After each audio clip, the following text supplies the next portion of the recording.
오늘 우리가 함께 볼 하나님의 말씀은 시편 106편 6절부터 8절까지 말씀입니다. 시편 106편 6절부터 8절 봉독하겠습니다. 우리가 우리의 조상들처럼 범죄하여 사악을 행하며 악을 지었나이다. 우리의 조상들이 애굽에 있을 때 주의 기이한 일들을 깨닫지 못하며 주의 크신 인자를 기억하지 아니하고 바다 곧 홍해에서 거역하였나이다. 그러나 여호와께서는 자기의 이름을 위하여 그들을 구원하셨으니 그의 큰 권능을 만인이 알게 하려 하심이로다. 아멘. 예전에 일본에서 큰 쓰나미가 일어났을 때 영상을 보신 적이 있으십니까? 저는 언론과 인터넷을 통해서 몇몇 영상을 봤는데 대단히 충격적이었습니다. 잠잠하던 동네에 갑자기 물이 차오른다 싶더니 순식간에 마을 전체를 뒤덮어버리고 모든 것을 휩쓸고 지나갔습니다. 작은 물건에서부터 큰 자동차에 이르기까지 또 깊이 뿌리 박힌 나무도 견디지 못하고 다 쓸려 내려가는 모습을 보면서 정말 두렵다라는 생각을 했습니다. 그런데 이런 사건을 접하면서 놀라운 것 하나를 알게 되었는데 육지에서는 그렇게 난리가 나지만 바닷속은 오히려 조용했다는 사실입니다. 실제로 쓰나미가 발생한 곳 주변에 있던 스쿠버 다이버들은 아주 안전했다고 합니다. 쓰나미가 오는지도 몰랐고 나중에 물 밖으로 나와서야 알아챘다고 이야기를 했습니다.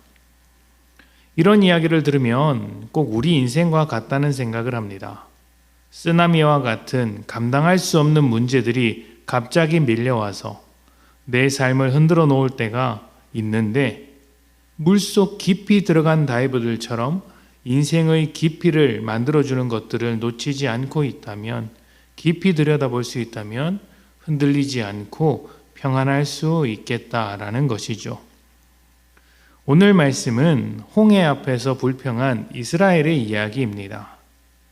하나님은 아브라함에게 하신 약속을 지키기 위해 모세와 아론을 보내셨고 애굽을 상징하는 다양한 우상들을 꺾으시며 이스라엘을 구원하셨습니다.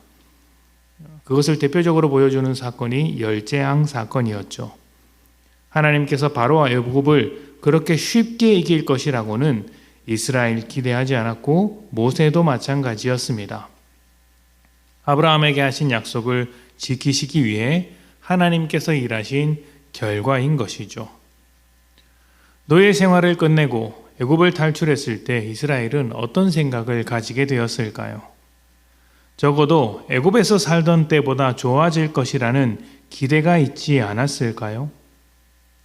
우리가 예수를 믿으면 그래도 뭔가 더 좋아질 것을 기대하는 것처럼 이스라엘도 노예 생활보다 더 나은 삶을 기대했을 것입니다. 그런데 그들이 마주하게 된 것은 물도 쉽게 구할 수 없는 광야였습니다. 물이 없는데 먹을 것이라고는 있겠습니까? 그것도 수많은 사람들이 걸어가고 있으니 그 모든 사람을 먹여야 할 음식이 필요할 텐데 당연히 넉넉하지 않겠죠. 하나님께서 만나와 메추라기를 보내주셨지만 그것이 만족할 만한 음식은 아니었을 것입니다. 왜냐하면 이스라엘은 애굽에서 고기와 떡을 넉넉히 먹었기 때문입니다. 그리고 그들이 노예 생활을 하긴 했어도 광야 생활보다는 덜 힘듭니다. 노예는 일을 마치고 집으로 돌아가면 그래도 쉴 수 있습니다만 광야 생활에서는 쉬는 것이 없기 때문이죠. 기껏 쉬는 것이라고는 광야 한가운데서 천막을 치고 자는 것인데 요즘 캠핑 다니는 분들이 많아서 아실 것입니다. 집이 최고입니다. 하물며 광야에서 거적대기 같은 천막 하나 치고 자는데 절대 편안하지가 않겠죠. 기대했던 삶은 없고 힘든 것만 가득한 광야인데 그 앞에 홍해까지 나타났습니다. 그리고 뒤에는 애굽이 쫓아옵니다. 앞으로 갈 수도 없고 그렇다고 뒤로 돌아가지도 못하는 그런 절박한 상황 앞에서 이스라엘은 하나님께 불평했던 것이죠. 그런데 하나님은 그들의 불평을 들으셨고 그들의 믿음 없음을 보셨지만 은혜로 일하셨습니다. 홍해를 가르고 건너가게 하셨으며 쫓아오는 자들을 물리치셨습니다. 시편 말씀은 오늘 이러한 이야기를 고백하고 있는데 저는 그 중에서 6절이 정말 마음에 와닿습니다. 우리가 우리의 조상들처럼 범죄하여 사악을 행하며 악을 지었나이다 라는 이 말이 우리의 고백이라는 것이죠. 이스라엘이 홍해 앞에서 불평한 것처럼 우리도 인생의 큰 파도를 만날 때마다 왜 잔잔한 바다를 주지 않느냐고 하나님께 불평하기 때문입니다. 여러분, 하나님은 사람과 같지 않으신 분이십니다. 우리가 기대하고 원하는 대로 인도하지 않고 하나님의 계획을 따라 하나님의 때를 계산하여 일하십니다. 그 인도하심이 광야로 뻗어나갈 수 있고 또 쓰나미와 같은 상황을 마주하게 되는 순간도 있어서 두렵고 좌절할 수도 있지만 우리는 그 현상, 그 상황을 보는 것이 아니라 그 너머에서 본질 가운데 일하고 계신 하나님을 볼 수 있어야 합니다. 깊은 곳에 있었던 다이버들처럼 우리의 삶 깊은 곳에서 일하시는 하나님을 바라보는 것이죠.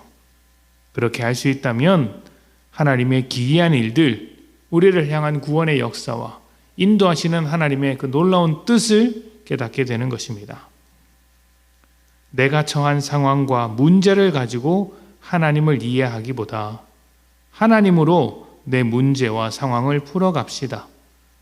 깊은 곳에서부터 우리에게 역사하시는 하나님과 함께할 때 문제는 더 이상 문제가 아니라 하나님을 알아가는 귀한 기회가 되고 또 새로운 출발이 될 것입니다.